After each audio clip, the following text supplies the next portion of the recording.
Thunder's hooves scraped against the wooden wagon bed as the buyers loaded Caleb Thornwick's last hope for salvation, the stallion's wild eyes reflecting the same desperation that had been eating at his owner's soul for months. The magnificent black horse had been his father's pride, his grandfather's legacy, and now the final sacrifice on the altar of a failing ranch that seemed cursed by every drought, disease, and financial disaster the territory could conjure. Before we continue, drop a comment below with your country and what time it is right now where you're watching. Whether it's sunrise in Nairobi, midnight in New York, afternoon in Canada, or evening in France, I want to know. Don't just sit back. Tell me where in the world you are. Now let's dive into the story. $150, muttered Pete Hawkins, counting out wrinkled bills with the casual indifference of a man who knew he was buying gold for the price of tin. Horse is getting old, and that temperament makes him hard to manage. Most folks want something gentler. The lie tasted bitter even to Hawkins, but desperate men couldn't afford to argue with market prices, especially when the market was rigged against them. Caleb pocketed the money that wouldn't even cover his mortgage payment, watching Thunder disappear down the dusty road toward a future that didn't include the Thornwick Ranch.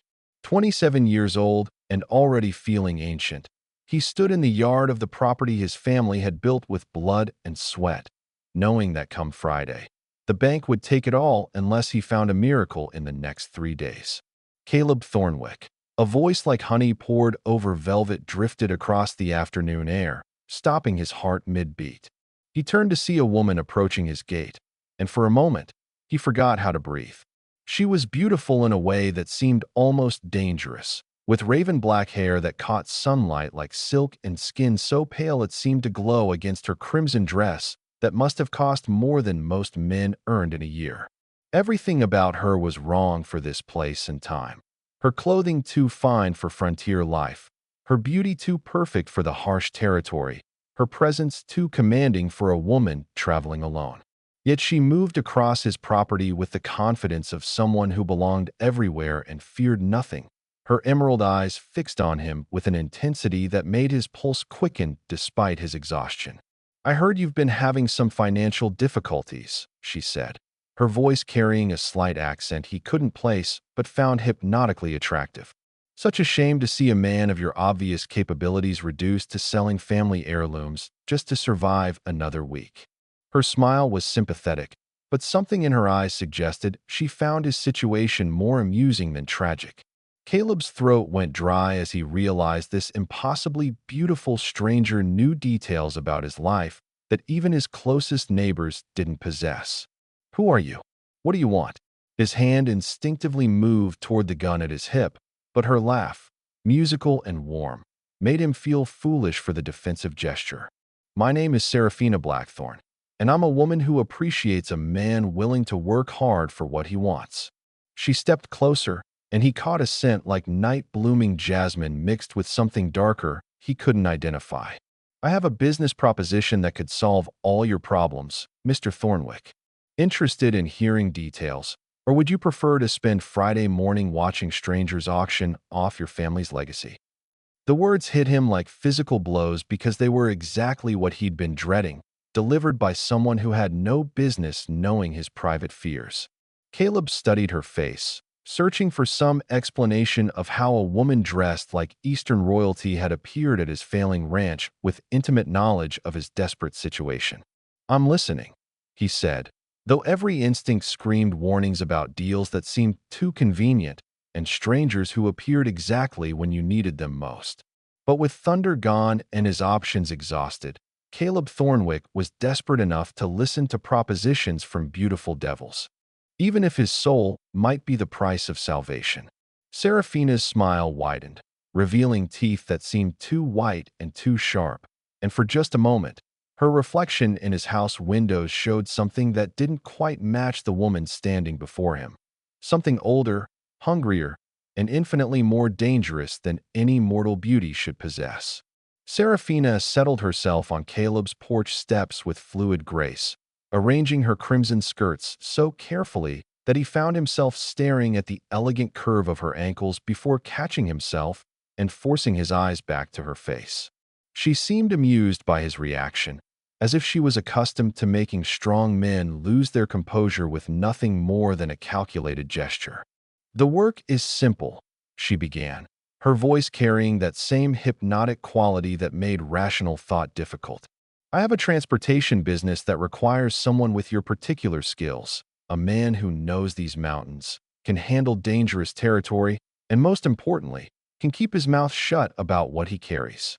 Her emerald eyes seemed to see straight through to his soul, cataloging his weaknesses and desperation with unsettling accuracy. Caleb tried to focus on her words rather than the way sunlight caught in her hair or how her presence seemed to make the failing ranch around them fade into insignificance. "What kind of transportation?" "I don't have a wagon anymore, barely have supplies for my own survival." The admission of his poverty should have embarrassed him, but something about her made honesty feel like the only option available. "You'll have everything you need," Serafina said, producing a leather purse from somewhere in her dress and setting it on the step between them. The bag was heavy enough to make a solid thump, and when it settled, gold coins spilled partially from the opening like a preview of impossible wealth. "This is advance payment, enough to satisfy your immediate debts and equip yourself properly for the work ahead." The gold seemed to pulse with warmth that had nothing to do with the afternoon sun, and Caleb felt his hand moving toward the purse almost without conscious thought.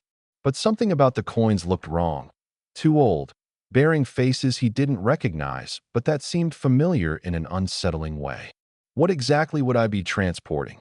"Packages," Serafina replied with a smile that revealed those unnaturally perfect teeth.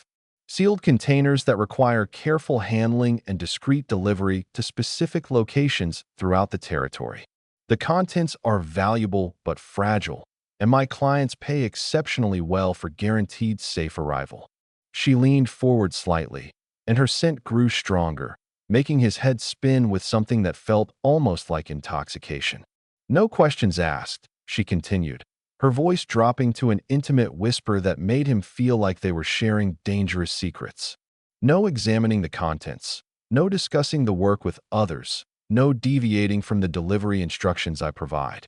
1 year of faithful service, and you'll earn enough to not only save your ranch, but expand it into the most prosperous spread in 3 counties. Caleb's rational mind tried to process the obvious problems with her offer. No legitimate business paid such extraordinary sums for simple deliveries, and her entire presence radiated the kind of danger that wise men avoided. But desperation made fools of wise men, and the gold sitting between them represented salvation from humiliation, poverty, and the loss of everything his family had built. "There must be risks," he said, though his voice lacked conviction. "Dangerous territory, hostile tribes, bandits who target valuable cargo. Why pay so much for work that sounds routine?" Even as he asked the questions, his fingers traced the edge of the leather purse, feeling warmth that seemed to seep into his skin like a drug. Serafina's laugh was like silver bells mixed with distant thunder. "Oh, there are definitely risks, Caleb. May I call you Caleb? The work requires a man with courage, discretion, and the wisdom to understand that some knowledge is more dangerous than ignorance." Her hand moved to rest lightly on his wrist, and her touch sent electric sensations racing up his arm. "But you strike me as someone who's willing to accept reasonable risks for exceptional rewards." The contact between them made thinking clearly almost impossible, but through the fog of her influence, Caleb managed to ask one more crucial question. "When would this arrangement begin?" "Tonight," she said, rising gracefully and somehow managing to make even that simple movement seem seductive. "Your first delivery leaves at midnight. Destination is the abandoned mining settlement at Devil's Canyon. The package will be waiting at the old church ruins, and your contact will meet you there with payment." She handed him an ornate brass key that felt unnaturally cold despite her warm touch. "This opens the storage area where you'll collect your cargo." As she prepared to leave, gathering her skirts with practiced elegance, Caleb felt panic rising in his chest. The rational part of his mind was screaming warnings, but the prospect of losing her felt worse than any danger her mysterious work might involve. "Wait," he called out. "I don't even know how to contact you if something goes wrong." Serafina paused at his gate, turning back with a smile that seemed to hold secrets older than the mountains around them. Nothing will go wrong, Caleb. I choose my associates very carefully, and I never make mistakes about character. Her eyes seemed to glow in the approaching twilight. Besides, from now on, I'll always know exactly where you are. She vanished into the gathering darkness with impossible speed, leaving only her scent lingering in the air and the leather purse full of impossible gold sitting on his porch steps. As Caleb picked up the coins, they felt warm against his palm, and for just a moment, he could have sworn he heard whispers coming from inside the metal, voices that sounded familiar but spoke words he couldn't quite understand. The brass key in his other hand grew cold enough to make his fingers ache, and somewhere in the distance, he heard what might have been his name being called in a voice that sounded exactly like his dead wife's. But when he looked around, he was completely alone with his first real hope in months and the growing certainty that he'd just agreed to something far more complicated than simple package delivery. The old church ruins at Devil's Canyon squatted against the midnight sky like a broken tooth, its collapsed roof and crumbling walls testament to a mining boom that had died as quickly as it had been born. Caleb's horse snorted nervously as they approached the storage building behind the church, the animal's instincts picking up something wrong about this place that human senses couldn't quite identify. The brass key turned smoothly in the rusted lock, and the door swung open to reveal a small wooden crate sitting alone in the center of the empty room. The container was roughly the size of a hat box, bound with iron straps and sealed with red wax that seemed to gleam with its own inner light. As Caleb lifted it, the weight felt wrong, too heavy for its size, and worse, it shifted slightly, as if something inside was moving. Fragile contents, he muttered to himself, remembering Serafina's instructions about careful handling. But as he secured the crate to his saddle, he could swear he felt a rhythmic pulsing through the wood, like a heartbeat that was somehow synchronized with his own. The red wax seals grew warm under his fingers, and for a moment, he thought he heard whispers coming from inside the container. The ride to Devil's Canyon took 3 hours through mountain passes that seemed unusually hostile, even for territory known to be dangerous. His horse stumbled repeatedly on familiar trails. Shadows moved independently of their sources, and twice Caleb could have sworn he saw Serafina's silhouette watching him from impossible locations. Once from a cliff face he'd just passed, once reflected in a stream that ran too clear for the moonless night. The buyer waited exactly where Serafina had promised, a hunched figure in a dark coat who emerged from the ruins like a ghost given substance. His face was hidden beneath a wide-brimmed hat, but his hands were visible as he counted out payment. Gold coins that matched the one Serafina had given Caleb, impossibly old and warm to the touch, bearing faces that seemed to shift and change when he wasn't looking directly at them. "Careful with that," the buyer said as Caleb handed over the crate, his voice carrying an accent that sounded vaguely European but impossibly ancient. "Contents are more valuable than you can imagine and more dangerous than you want to know." His laugh was dry as desert wind. But then, ignorance is bliss in this particular line of work. As the mysterious figure began to unseal the crate with tools that looked more like surgical instruments than standard equipment, Caleb caught a glimpse of the contents that made his blood freeze in his veins. Nestled in silk padding was a human heart, still beating with slow, steady rhythm, still warm with life despite being severed from any body. The organ pulsed with the same timing he'd felt through the wooden container, and in that terrible moment, he understood why the buyer had paid in gold older than any mint should possess. "My God," Caleb whispered, backing away from the transaction that had suddenly revealed itself as something far beyond simple commerce. "What is that thing? How is it still alive?" But even as he asked the questions, part of his mind was already supplying answers he didn't want to acknowledge. This was magic, dark supernatural forces that operated by rules he'd never imagined existed. The buyer's laughter followed him as he mounted his horse and fled Devil's Canyon. But worse than the sound was the whispered voice that seemed to come from the gold coins burning hot in his pocket. "Caleb, The voice said in tones that sounded exactly like his beloved wife Martha, who died 2 years ago from a fever that had taken her quickly and left him broken. Caleb, why didn't you save me? During the ride home, the coins grew warmer with each mile, and Martha's voice grew stronger, speaking accusations and pleas that tore at his heart with surgical precision. By the time he reached his ranch, Caleb was sobbing with grief he thought he'd buried, tormented by questions about whether Martha's death had been natural or connected to whatever supernatural forces now surrounded his life. But when dawn broke over his property, he discovered something that drove all other concerns from his mind.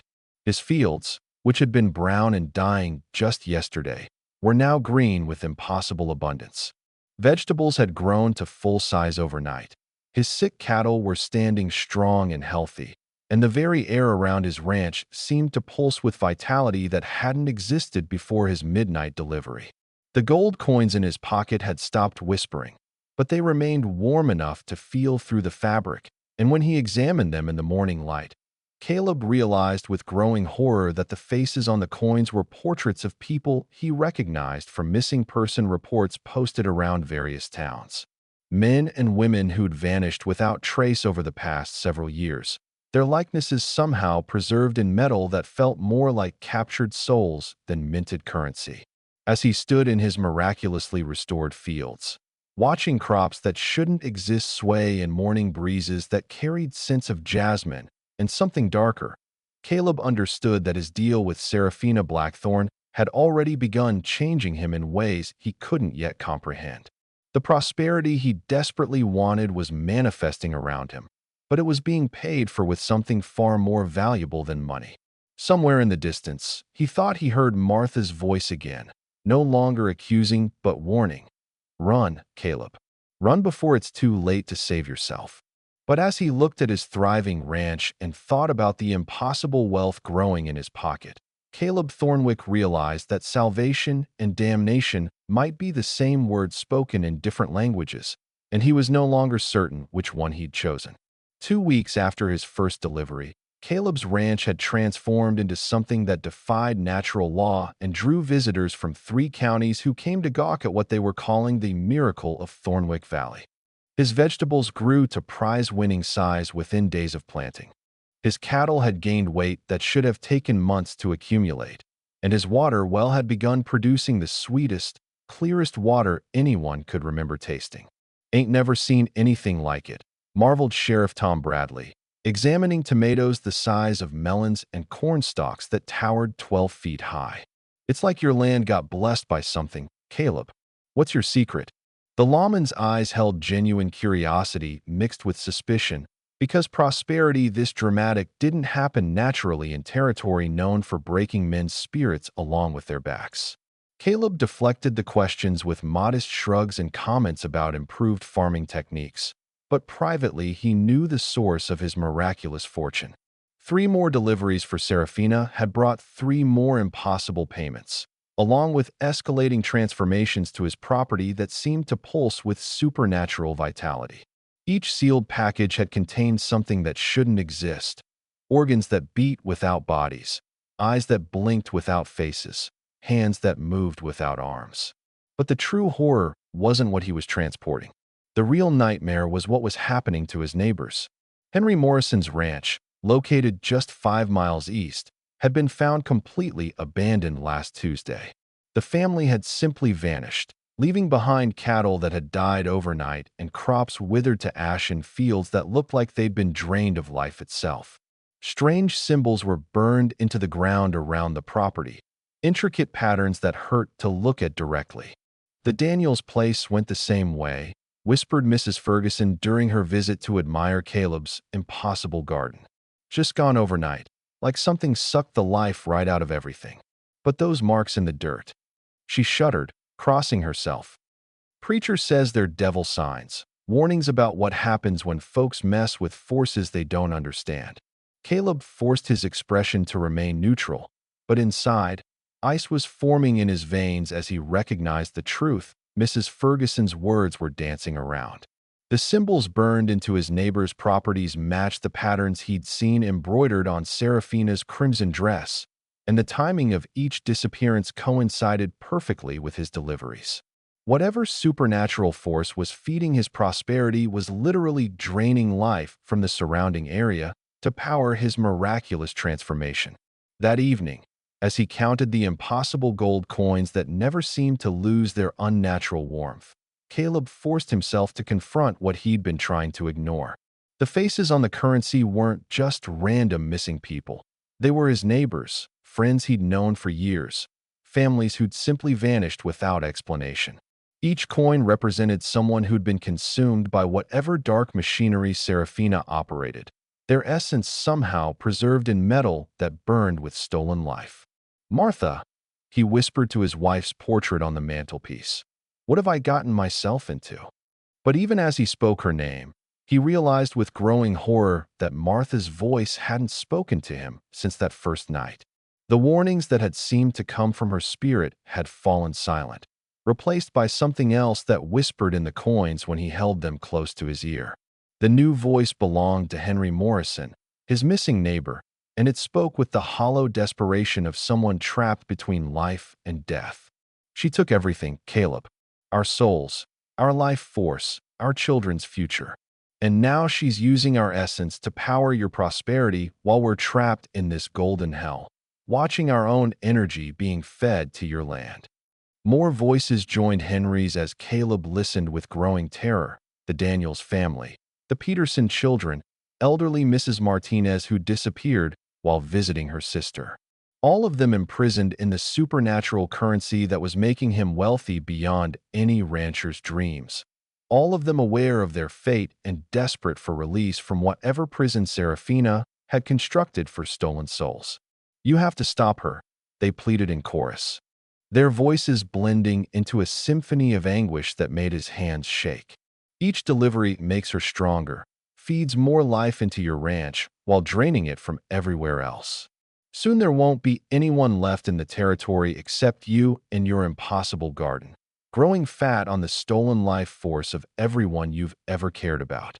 As if summoned by his growing understanding, Serafina appeared in his doorway like a vision of terrible beauty, her crimson dress now seeming to pulse with the same rhythm as the beating hearts he'd been delivering. Her smile was radiant and predatory, and when she moved into the candlelight, her reflection in the windows showed something ancient and hungry that wore beauty like a disguise. "Good evening, Caleb," she said, her voice carrying harmonics that seemed to resonate in the gold coins scattered across his table. "I trust you're pleased with the improvements to your property? The soil here is particularly responsive to the kind of enrichment my business provides."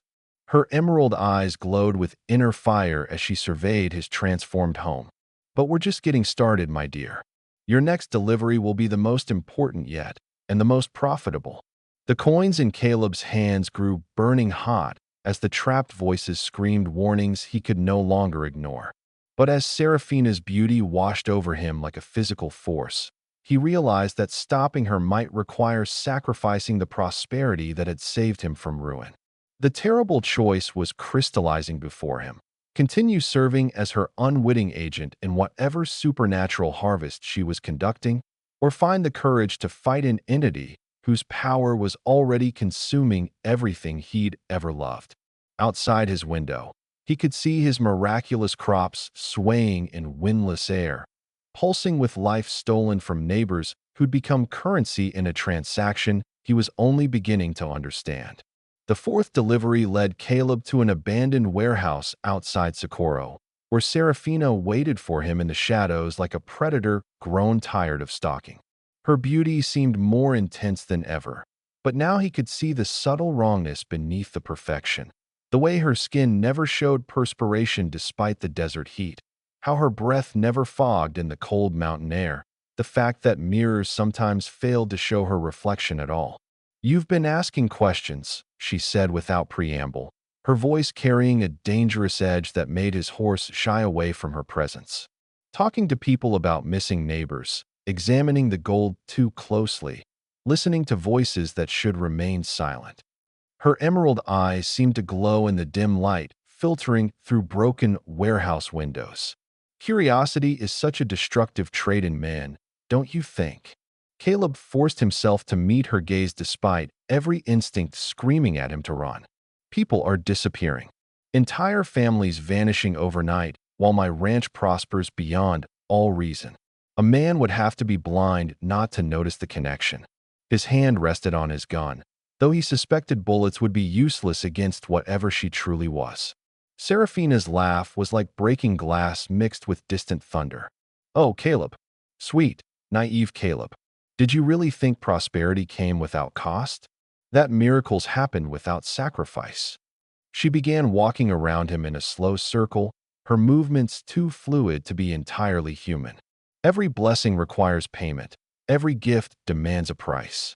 The only question is whether you're strong enough to pay it yourself or weak enough to let others pay it for you. As she spoke, her appearance began to shift subtly. Her beauty remained, but underneath it, Caleb glimpsed something ancient and predatory that wore human form like an elaborate disguise. Her shadow fell wrong against the warehouse walls, showing wings and claws instead of a woman's silhouette, and her scent carried hints of sulfur beneath the intoxicating jasmine. "What are you?" he whispered, though part of him already knew the answer would shatter what remained of his rational understanding of the world. "I am hunger given form," Seraphina replied, her voice now carrying harmonics that seemed to come from everywhere and nowhere at once. "I am desire made flesh, desperation wearing beauty's mask. I am what happens when mortal souls become so desperate they'll trade anything for salvation, even if they don't understand the true cost of their bargains." The warehouse around them began to change, walls dissolving to reveal the true scope of her operation. Endless rows of shelves stretched into supernatural darkness, each lined with containers that glowed with captured life force. Some held the swirling essence of entire families. Others contained the concentrated souls of children who'd never had the chance to live full lives. The air itself pulsed with stolen vitality, and Caleb realized he was standing in the heart of a supernatural marketplace where human essence was the only currency that mattered. "Welcome to my collection," Seraphina said with pride that made his stomach turn. 3 centuries of gathering the life force of desperate souls who thought they could outwit forces beyond their comprehension. Each container represents someone who made a deal they didn't understand, trading their essence for temporary solutions to permanent problems. Among the glowing vessels, Caleb recognized the distinctive aura that had surrounded his own property since the deliveries began. His prosperity wasn't just powered by his neighbor's stolen life force. It was part of a vast network of supernatural extraction that had been operating for centuries, feeding on human desperation and maintaining itself through the willing participation of victims who never understood what they were truly agreeing to. "The packages you've been delivering," she continued, noting his growing comprehension with evident satisfaction, "contain the concentrated essence of my most recent acquisitions. Hearts that still beat with stolen life, eyes that still see with borrowed sight, hands that still move with captured will. I distribute these components to my various agents across the territory, each one powering another miraculous transformation like yours." The horrible scope of her operation became clear as Caleb stared at the endless collection of trapped souls. Seraphina wasn't just a single supernatural predator. She was the center of an entire economy based on harvesting human essence, with agents like himself serving as unwitting distributors of stolen life force throughout the American frontier. Every boom town that prospered too quickly, every ranch that thrived despite impossible odds, every business that succeeded beyond rational explanation, all of it powered by the systematic consumption of desperate souls. "But you still haven't answered my question," Caleb said, his voice stronger than he felt. "What exactly are you? What kind of creature feeds on human souls and builds empires from stolen life?" Seraphina's smile revealed teeth that were too sharp and too numerous for any human mouth. "I am what your kind created through centuries of greed, desperation, and willingness to sacrifice others for personal gain. Every time someone chose easy prosperity over honest struggle, every time someone accepted benefits they knew came at others' expense, they fed my essence and strengthened my power." Her form flickered between devastating beauty and something far more ancient and terrible. I am the embodiment of every deal made in darkness, every bargain struck with forces beyond mortal understanding. As the truth of her nature washed over him, Caleb understood that he wasn't just dealing with a supernatural entity. He was facing the collective result of human weakness and moral compromise, given form and power through centuries of souls who'd chosen selfishness over sacrifice. Serafina was both predator and product, feeding on the very character flaws that had created her in the first place. And Martha? He asked, dreading the answer. My wife who died 2 years ago, was she part of this? Serafina's expression softened with something that might have been genuine sympathy. Martha refused my offer when I came to her during her final illness. She chose to die with her soul intact rather than trade her essence for extended life. Her voice carried a note of respect that seemed genuine. That's why you could hear her warnings in the coins, why her spirit tried to save you from following her path of noble sacrifice. She died free, Caleb. The question is whether you'll have the same courage. The warehouse faded back to normal reality, but the knowledge of what lay beneath the mundane surface remained burned into Caleb's memory. He was trapped in a supernatural economy that turned human desperation into currency, and the only way to escape was to sacrifice the prosperity that had saved his ranch and probably his life. The choice before him was becoming clear, even as the consequences of either decision threatened to destroy everything he'd ever valued. The voices started coming to Caleb in his dreams, but by the third night, they'd followed him into waking hours. Whispers that emerged from every reflective surface in his house, faces that appeared in windows and water buckets, desperate pleas that seemed to rise from the very coins he couldn't bring himself to spend. The gold pieces had become burning hot to the touch, and each one now showed the face of someone he'd known personally, their expressions frozen in eternal anguish. She keeps us in mirrors, Henry Morrison's voice explained during one particularly vivid conversation that occurred while Caleb shaved. His neighbor's face appeared in the reflection, speaking with lips that moved independently of the silvered glass. Hundreds of them, all different sizes, scattered throughout her domain.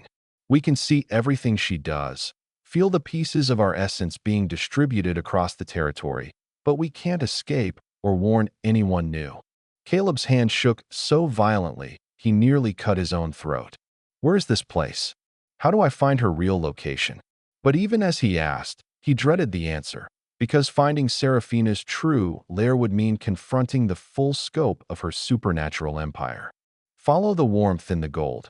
Mrs. Daniels' voice joined the conversation, her spirit speaking from a hand mirror that had belonged to Martha. Each coin maintains a connection to the source of its power. But Caleb, you have to understand, she doesn't just take adults. The children. Oh God, the children are the worst to witness. The revelation hit him like a physical blow. In all his horror at discovering the fate of missing adults, he hadn't considered that entire families meant children too, innocents who'd been consumed by Serafina's hunger alongside their parents. The image of young souls trapped in supernatural mirrors, watching their own life force being used to power other people's prosperity, was almost too terrible to process. That night, following the increasingly intense heat radiating from his collection of impossible coins, Caleb traced a path through the mountains that led to a hidden valley he'd never seen despite years of exploring the territory. The entrance was concealed behind what appeared to be solid rock, but as he approached with the burning gold in his hands, the stone face shimmered and dissolved to reveal a passage that descended into darkness lit by its own inner glow. The tunnel opened into a vast underground chamber that defied natural architecture, its walls lined with mirrors of every conceivable size and shape. Some were as small as coins, others large enough to serve as doorways, but all of them contained the swirling essence of trapped souls whose faces pressed against the glass like prisoners begging for release. The sight was overwhelmingly heartbreaking. Hundreds of people he'd known, along with countless strangers, all aware of their fate and powerless to escape it. Caleb, Martha's voice called from a large oval mirror near the chamber's center, and when he approached, her beloved face appeared with perfect clarity. She looked exactly as she had in life, but her eyes held the terrible knowledge of what lay beyond death's veil. "Thank God you're here. I've been trying to reach you, trying to warn you, but she's been using my voice to manipulate your emotions." The reunion was everything he dreamed of during 2 years of grief, but the circumstances turned joy into agony. "Martha, how are you here? I thought you died free, that you'd refused Serafina's offer." His hands pressed against the mirror's surface, desperate to touch his wife, but finding only cold glass that separated them more completely than death ever had. "I did refuse," Martha said, her voice carrying the pain of terrible revelation. "But she took me anyway, after I died naturally. Said my soul was too pure to waste, that she needed innocent essence to balance the corruption of her other acquisitions." Tears flowed down her reflected cheeks. She's been harvesting the souls of the righteous along with the desperate, building a collection that gives her power over both light and darkness. Around them, other trapped souls began calling out, not just his missing neighbors, but people from across the territory who'd disappeared over the years. Children who'd been taken during family tragedies, elderly folk who'd vanished during medical crises, even babies whose life force had been stolen before they'd had a chance to truly live. The chamber echoed with their collective anguish, a symphony of suffering that had been feeding Serafina's power for decades. "She's not just a predator," explained Dr. Patterson, speaking from a medical mirror that reflected surgical instruments instead of faces.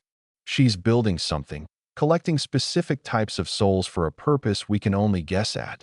The desperate ones like you feed her daily operations, but the pure souls like Martha are being saved for something much worse." As if summoned by their conversation, Serafina's presence filled the chamber like perfume mixed with poison. She materialized not as a physical form, but as a voice that seemed to come from every mirror simultaneously, her words carrying harmonics that made the trapped souls visible writhe in pain. "How thoughtful of you to visit my collection, Caleb," her voice purred with satisfaction. "I was wondering when curiosity would overcome caution. Now you can see the true scope of what you've been helping to build. Not just a business, but a repository of human essence that will soon serve its ultimate purpose." The mirrors began to glow more brightly, and Caleb realized with growing horror that the chamber wasn't just a prison. It was a machine designed to concentrate and amplify the stolen life force until it reached some critical mass that would enable Serafina to achieve whatever her final goal might be. "What are you planning?" he demanded, though his voice cracked with fear. "What do you need all these souls for?" Serafina's laughter echoed from hundreds of mirrors, each reflection showing a different aspect of her terrible beauty. "Immortality, my dear Caleb. Not just for myself, but for anyone willing to serve my vision of a world where death becomes optional and power flows to those strong enough to claim it." Her voice grew more seductive. "Join me willingly, and I'll release Martha to live again at your side. Refuse, and watch as I use her pure essence to power the final transformation that will make me a goddess among mortals." The choice she offered was impossible. Save the woman he loved by becoming complicit in the eternal torment of hundreds of other souls, or sacrifice Martha's only chance at resurrection to prevent Serafina from achieving whatever apocalyptic transformation she'd been planning. As the trapped souls whispered their pleas and warnings from every mirror in the chamber, Caleb realized that his next decision would determine not just his own fate, but the spiritual balance of the entire territory. Serafina materialized in her physical form at the center of the mirror chamber, her beauty now undisguised and terrible in its supernatural perfection. Her crimson dress flowed like liquid blood, and her eyes held depths that seemed to contain the accumulated anguish of every soul she'd ever consumed. When she smiled, the trapped spirits in the mirrors recoiled as if her expression alone could increase their suffering. "The time for half measures is over, Caleb," she said, her voice carrying harmonics that made the mirror surfaces ripple like disturbed water. "You've seen my collection, understood the scope of my power, witnessed what I can offer to those wise enough to serve my vision. Now you must choose your final role in the transformation that's coming." Around them, the hundreds of trapped souls pressed against their mirror prisons, their faces showing desperate hope that someone might finally have the power to free them. But Caleb could see the terrible logic of his situation. Seraphina held every advantage, controlled every aspect of the supernatural machinery that had been feeding on human desperation for centuries. "What exactly are you asking me to do?" he said, though his voice lacked conviction. The gold coins in his pocket had grown so hot they were burning through the fabric, their accumulated heat a constant reminder of how deeply he'd already become complicit in her operations. Seraphina gestured toward a section of mirrors that contained the souls of people Caleb recognized from recent missing person reports. The Jenkins family, old Pete Walsh, the Anderson children who'd vanished during a supposed Indian raid. "Your friend Jacob Murphy is facing bankruptcy," she said with casual cruelty. "His ranch will be foreclosed within the month unless something miraculous happens to save him." The words hit Caleb like ice water because Jacob Murphy had been his closest friend since childhood, the man who'd helped him bury Martha, the only person who'd offered genuine support during his own financial crisis. The thought of Jacob becoming another trapped soul in Seraphina's collection was almost unbearable. "I want you to approach him with an offer," Seraphina continued, her beauty becoming more intense as she sensed his emotional vulnerability. "Tell him about a business opportunity, a way to transport valuable goods that could solve all his problems. Bring him into our arrangement willingly, and I'll provide him with the same prosperity you've enjoyed." The request was diabolic in its simplicity. Use his friendship and Jacob's desperation to deliver another victim directly into Seraphina's supernatural web. But the alternative she offered was even worse. Refuse to recruit Jacob, and watch as she harvested his soul anyway, while using Martha's essence to power her final transformation into something approaching godhood. "There's more," Seraphina said, noting his hesitation with evident satisfaction. "Jacob won't be the last. I need a network of willing recruiters, desperate men who'll bring me other desperate men, building a pyramid of corruption that will feed my power exponentially. You'll help me expand throughout the territory, identifying targets and facilitating their recruitment." From the mirrors around them, Jacob's voice suddenly emerged, not because his soul was already trapped, but because Seraphina was somehow projecting his living voice across supernatural distances. "Caleb? Caleb, is that you? I'm at the bank, and they're saying I have 3 days to come up with the money or lose everything. I don't know what to do. If you know any way to help." The manipulation was perfect and heartbreaking.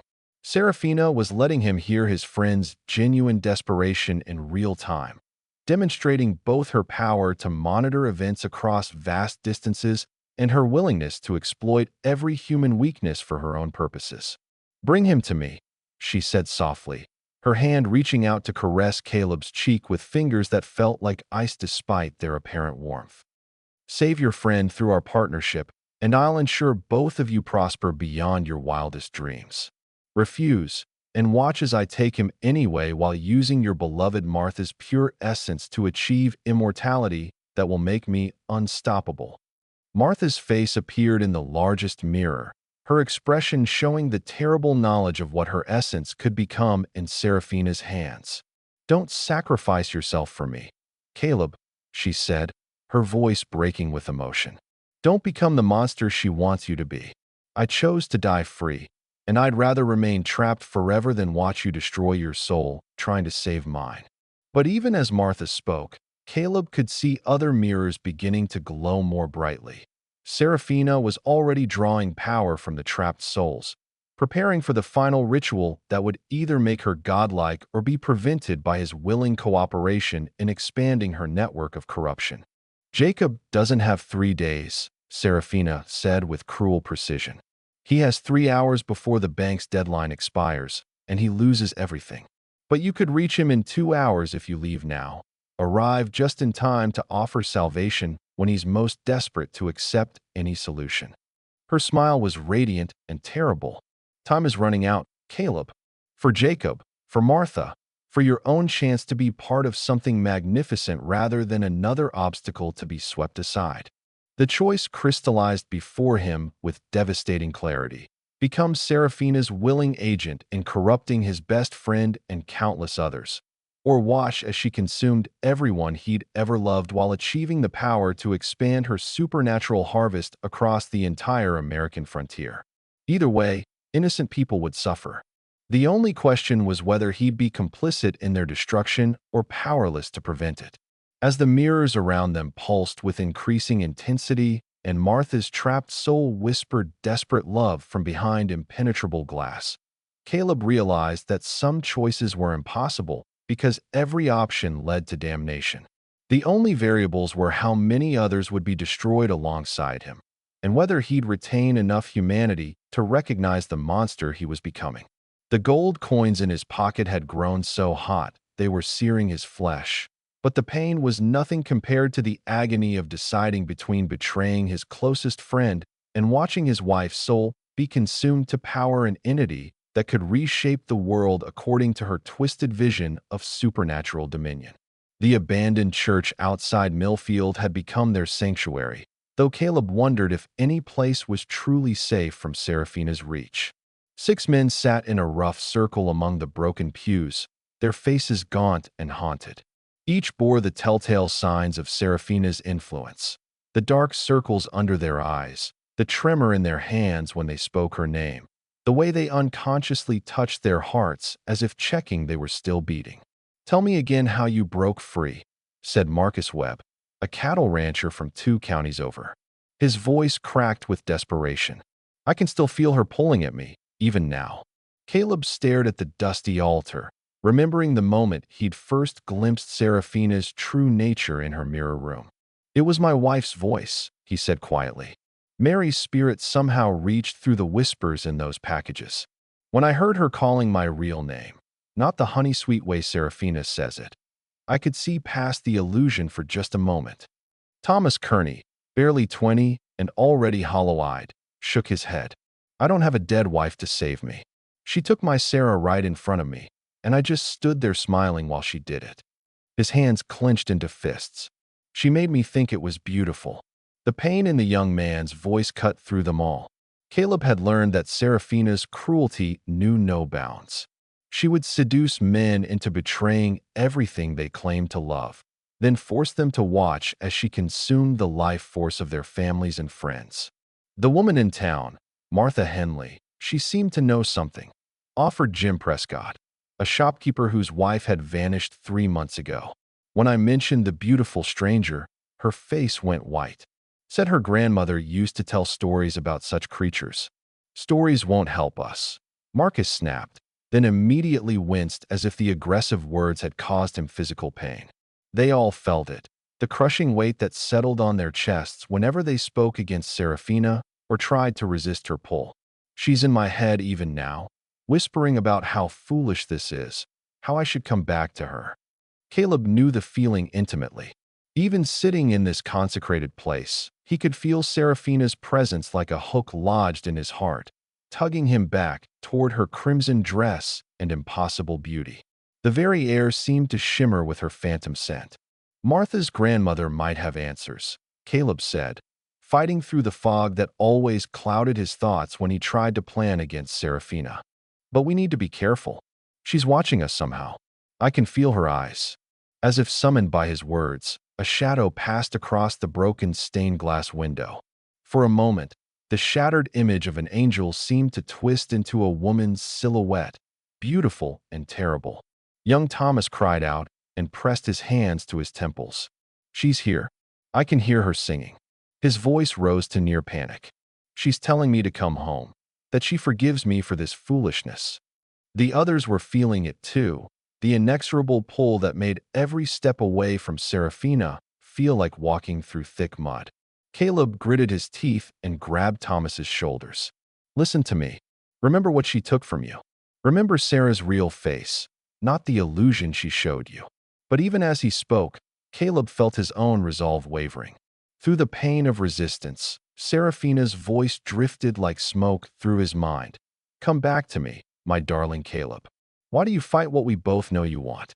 Your little band of broken men cannot stand against beauty eternal. Marcus was already standing, his eyes glazed with longing. Maybe she's right. Maybe fighting is pointless. She could give us everything we ever wanted. No, Caleb's shout echoed through the empty church. Look at yourselves. You're starving, wasting away because she's feeding on your life force even from a distance. Is this what you wanted? The truth cut through the enchantment like a blade. They were all shadows of their former selves, growing weaker each day even as they struggled to break free. Serafina was slowly draining them, savoring their resistance like fine wine. As the supernatural pressure finally lifted, leaving them gasping in the dusty pews, Caleb made a grim realization. They weren't building a resistance. They were trapped animals, and Serafina was simply toying with them before the final harvest. The mirrors in Serafina's lair reflected not Caleb's face, but the faces of the damned. Dozens of souls pressed against the glass surfaces, their mouths moving in silent screams, their eyes pleading for release. At the center of it all stood Serafina herself, more beautiful than ever, her crimson dress flowing like liquid fire in the candlelight. "You've come home at last," she purred, her voice like honey mixed with poison. "I was beginning to think you preferred that dreadful little church to my company." Caleb forced himself to look directly at her, fighting through the waves of desire that crashed over him. Even knowing what she truly was, her beauty still struck him like a physical blow. "I've come to make you an offer." Serafina laughed, a sound like silver bells mixed with the whisper of wind through cemetery gates. "You? Make me an offer? Oh, my sweet Caleb, you have nothing I want that I cannot simply take." "I have my soul," he said steadily. "Freely given, not stolen. And I'm willing to wager it against all the souls you've collected." The temperature in the room seemed to drop several degrees. Serafina's perfect features sharpened with interest.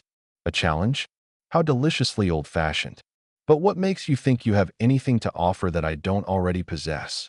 Caleb reached into his coat and pulled out a small object wrapped in his dead wife's handkerchief.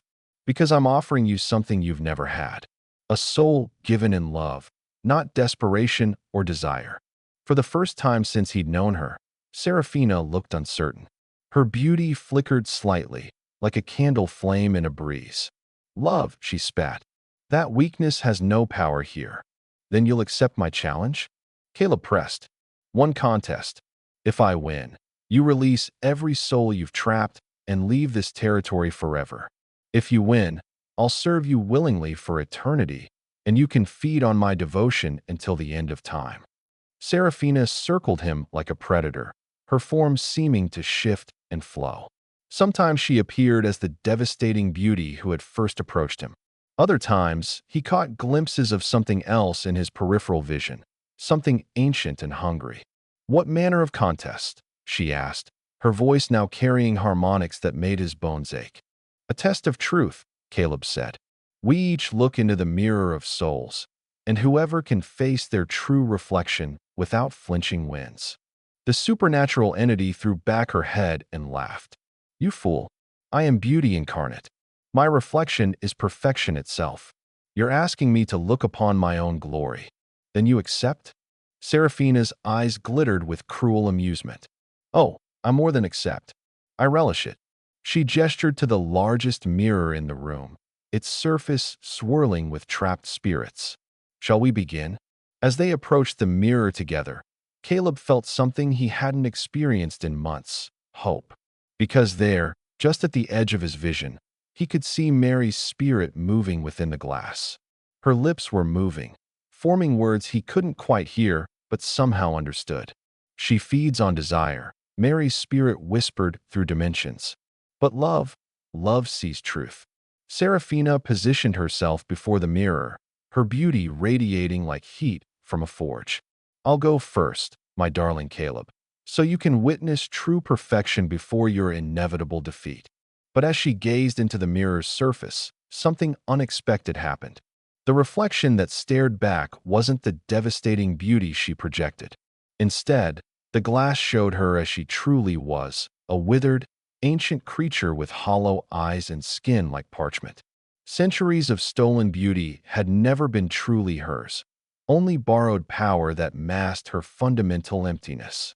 For the first time in perhaps 1,000 years, Serafina saw herself without the glamour of stolen souls.